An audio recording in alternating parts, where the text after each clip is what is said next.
name is Ethan Carter. I live in Tucson, Arizona, and please, before you judge what you are about to read, understand one thing. I no longer believe in coincidences. At the time of the events, I was 36 years old and worked as a quality supervisor at a medium-sized textile company. The salary was good, and it funded a comfortable life, at least financially. But my marriage to Alina, well, that had already turned into a daily battle. Alina was an intense woman, extremely jealous, and completely paranoid. Every time I worked overtime, an interrogation would ensue. She would show up unannounced in the factory parking lot, as if expecting to catch me in the act. The reason, Alina couldn't have children, and that destroyed her from the inside out. When we found out about this, she changed. She began to close herself off, and later accused me of looking for another woman who could give me what she couldn't. I confess, as cruel as it may sound, that living together was becoming unbearable. So, when on that Friday, the boss ordered us to stay until 11 p.m. to make up for a delay caused by a power outage, I already knew what awaited me at home. A scene, hell, said and done. I sent a message warning that I would be out later, and Alina only replied with, "Sure, your little colleagues must be excited." I ignored it. I went to work. The problem is that, on the way out, Marcella, longtime colleague, invited me for a drink. Just one. Man, cool your head. You need it. Miguel was the typical worthless married man. He went out with prostitutes all the time and bragged about it. I never condoned that part of his life. But that night I accepted, and I should have said no. The bar we went to was dirty, stuffy, and smelled of cheap perfume and warm beer. There were red lights, loud music, and women everywhere. Miguel laughed loudly, drank like an idiot, and encouraged me to do the same. "You need a woman who admires you, not one who suffocates you," he shouted, pushing a glass of tequila towards me, and then I saw her. Leaning against a dark wall was a woman with brown skin, curly hair, and a short black dress. Her legs were long, her posture ... almost ritualistic. There was something hypnotic about her. She looked at me and smiled. Her name was Marcella. Miguel encouraged me. "This one is good. Go with her. Forget your wife for one night." I went, and that's when everything started to change. The room I entered with Marcella was strange. It had dim light, too many red sheets, and a strong smell of myrrh, some herb I couldn't identify.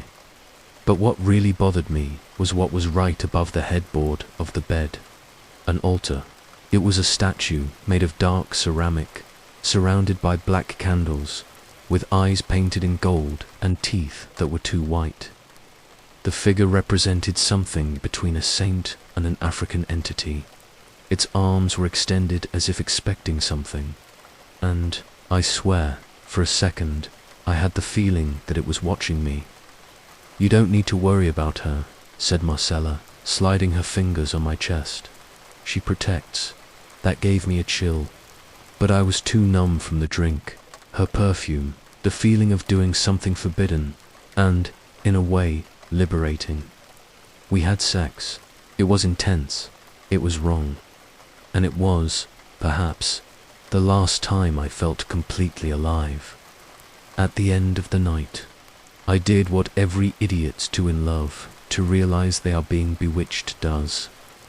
I asked to see her again. Marcella looked at me with those dark eyes like a dry well and replied with a slow smile. "Do you really want me?" "I do," I said, without hesitation. "Then promise." Promise before her, the statue, she nodded. She knelt on the bed and pointed to the figure above the headboard. We were naked. The candles still lit, and I repeated the words she whispered. "I swear, before the Lady of the Seven Slits, that I want you for myself." that I accept whatever comes with your love, and that I will not run from the price. I don't know if I was kidding or just trying to impress her, but when I spoke, I felt a twinge in my chest. Literally, I looked down and saw a small cut very close to my heart, as if someone had scratched me with a very thin blade. It burned, but Marcella showed no surprise. "Now we are connected," she whispered. The next morning, I returned home smelling of incense and someone else's perfume. Alina was waiting for me, and, as expected, there was a monumental fight. This time, however, I didn't apologize. I didn't justify myself. I said, yes, I was unfaithful. And yes, it was better than anything we've had in recent years.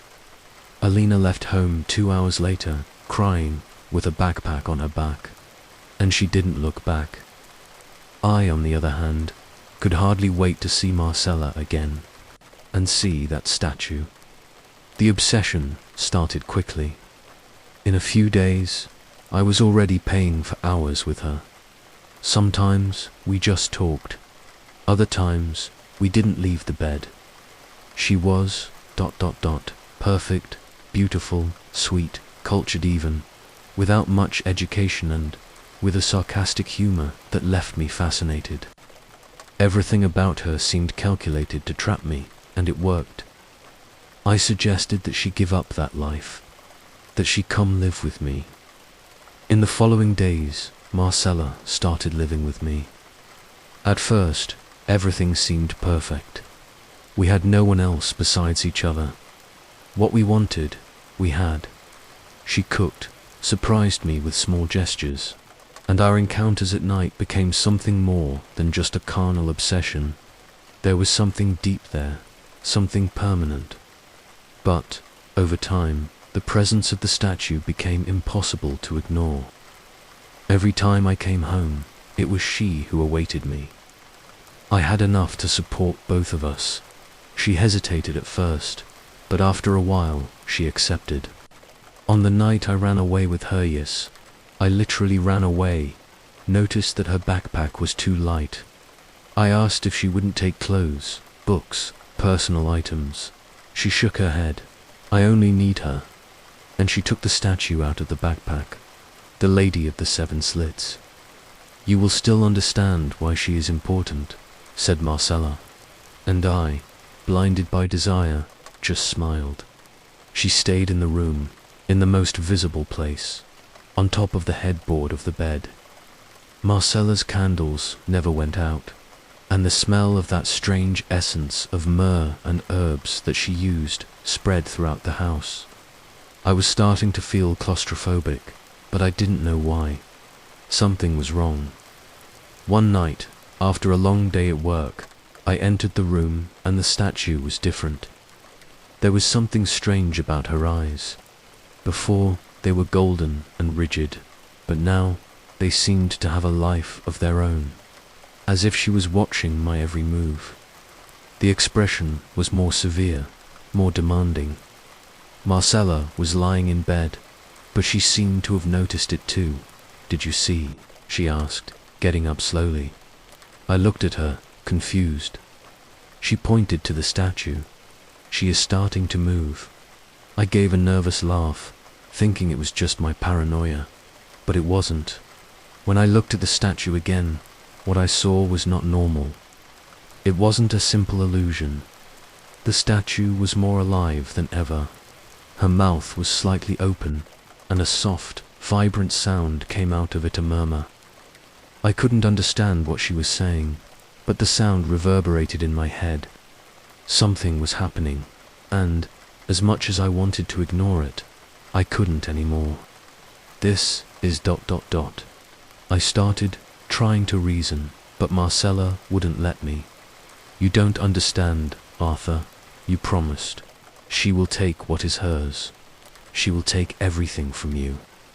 I didn't know what she meant by that, but, somehow, I felt that my life was getting out of control. In the following days, things got worse. I started having nightmares. At night, when I closed my eyes, I saw the image of the statue in my mind, her golden eyes staring at me, consuming me. I woke up in the middle of the night with chills and a sense of impending death. Marcella tried to reassure me, but she was becoming more and more distant. What started as an intense relationship turned into a game of manipulation, where I no longer knew who I was. She left me more and more lost, always with an enigmatic smile and with that soft voice which seemed to infiltrate my mind. And with each day, I noticed more changes. I couldn't remember certain moments anymore, as if my mind was being erased, one piece at a time. I found myself lost in conversations, looking for words that no longer belonged to me. I started to question everything. Who was Marcella? What had she really done to me? But every time I asked, she looked at me as if she knew more than I did, as if I was the last to know what was really happening. It was on the night I decided to confront her that everything got worse. I was tired of feeling like a puppet, of having my life controlled by a woman and a statue. I decided that I needed to know what Marcella really wanted from me. I entered the room and found her in front of the statue, kneeling. The candles were lit, and the atmosphere was heavier, almost oppressive. The statue seemed more alive than ever, the eyes now completely white, as if something was looking directly into my soul. Marcella, ... what is this? What are you doing to me? I asked, my voice trembling. She raised her eyes slowly, a strange smile crossing her face. It was a smile that didn't seem real. It didn't seem human. I warned you, Arthur. You said you loved me, but you don't really understand what that means. You don't understand that this is not just love. What I'm doing is something much bigger. You made the oath. You accepted the alliance. Now, you can't go back. I tried to approach, but an invisible force paralyzed me. I couldn't move. I couldn't even speak. She chose me, Marcella whispered. And now, you will be the sacrifice that will bring true strength. She wants your soul, Arthur, and she will take it, I screamed. I tried to free myself from that pressure, from those words that echoed in my mind, but something was crawling inside me. Something was not right, and I couldn't escape. At that moment, everything I knew was crumbling. The statue, now completely alive, looked at me with empty and cold eyes. I was being consumed by something I couldn't understand. I had made a choice, and now there was no going back. The next morning, I woke up thrown on the floor of the living room. My head throbbed as if I had been hit. The candles had burned to the base. The air was still thick, full of the nauseating smell of wax and myrrh.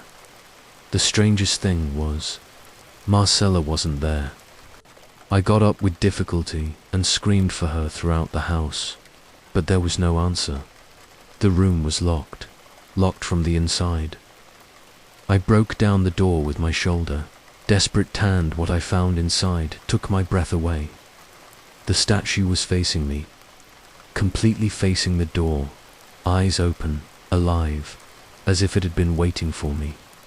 But now there was something different about it. On its mouth there was dried blood. On the floor, claw marks as if someone had been dragged straight under the bed. I bent down, and there, between shadows and extinguished candles, I saw something that almost made me vomit. There was an amulet with my name carved on it, dripping with a thick black liquid, wrapped in strands of Marcella's hair and what appeared to be one of her nails, but she wasn't there.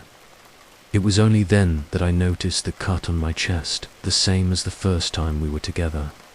Now it was open again, red, fresh, pulsing. My breathing became heavy. I trembled like a child. I picked up the amulet and threw it away. I broke one of the candles on the wall and started to scream, cry, beg, that it was all just a surge, that I was going crazy, but I wasn't. The doorbell rang. Through the window, I saw 2 policemen standing in front of my door. My mind still confused, I tried to compose myself. "Mr. Arthur Dufresne," said one of them, already with a serious expression, "we need you to come with us. There is a complaint." "About what?" I asked, my heart already pounding. "Disappearance. A woman named Marcella Vega. She was last seen here." I was paralyzed. I tried to explain that she lived with me, that yes, she disappeared, but that everything had been strange. They took me anyway. At the police station, they showed me images. A security camera recording from a gas station the night before.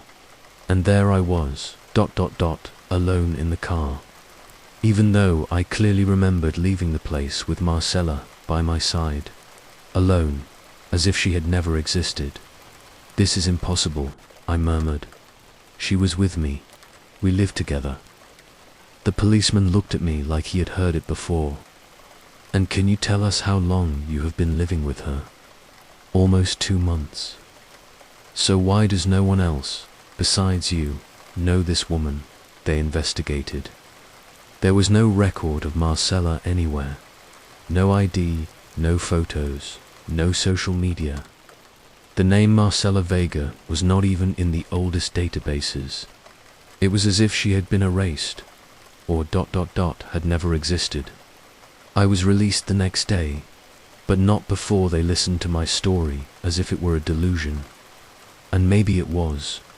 But when I got home, the statue was still there, in the same place, untouched. I decided to end it. I took the statue and took it to the backyard. I soaked it with alcohol, lit a match and threw it into the flames. The wood crackled, the candles melted. The smell was horrible, like burnt meat mixed with something rotten. But the worst part was the sound. She screamed, a high-pitched feminine scream, coming from inside the statue. And, for an instant, I saw Marcella's face deformed in the flames, looking at me, begging, not for help, for revenge. The fire went out on its own seconds later, and when I approached, the statue was still intact, untouched. Since then, my life has become hell. I wake up with cuts on my body. I hear footsteps around the house. Objects move. My bed sinks as if someone is lying next to me. I try to record, but everything fails. The cameras freeze. The files corrupt. Sometimes I can hear Marcella whispering behind the bathroom door. She says, "You swore to me, and I'm still here." Other times, I hear the statue moving in the dark, as if it were dragging its little wooden hands along the wall. I've already tried to move, burn everything, run away, but she always comes back, and worse, Now I see the cut on my chest growing, as if something is trying to get out of me, as if that pact, had never been symbolic, and my body was becoming the new home of the saint. The first time I realized there was something growing inside me was in the mirror. I was in the bathroom, taking off my sweaty shirt after another sleepless night, and the old cut, the one right above my heart, seemed deeper, more alive. There was a kind of pulsation not from the skin, but from within, as if the cut itself had a heart beating on its own. I touched it with my fingers and felt a stiffness under the skin, something hard, cold, like wood. I swear I heard a muffled whisper coming from inside the wound. I went straight to the hospital, even though I knew no one would understand. I did tests, ultrasound, radiography. The technician turned pale. He called another and another. In the end, the doctor entered the room, stared at me with a look I will never forget, and said, "Mr. Arthur, there is no detectable foreign body in your chest, but this here." He turned the screen. "This is not natural." The image showed something similar to roots, like thin, twisted filaments, spreading across my chest, like a tree growing in reverse, from the inside out. I've seen cancer. I've seen infections. This has no name.